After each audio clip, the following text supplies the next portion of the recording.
The Indian Army put raw firepower on display in the searing heat of Rajasthan's deserts on Tuesday.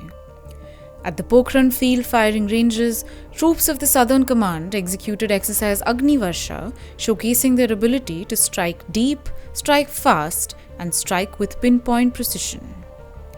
Conducted on 24 February 2026, the exercise tested the Army's combat readiness in the desert sector under realistic, high-intensity operational conditions.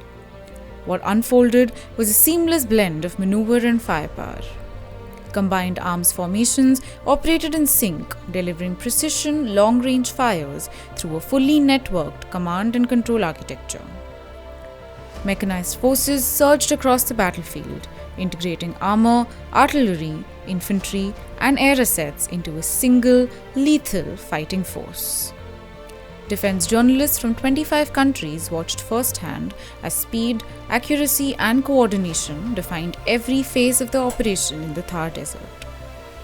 Exercise Agni Varsha brought together cutting-edge battlefield technologies, unmanned aerial systems, counter-drone measures, precision strike rockets, modern artillery, and networked surveillance assets.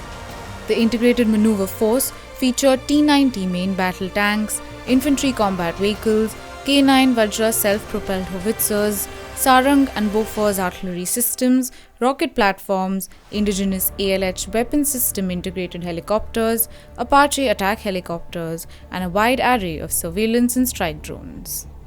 The message was clear.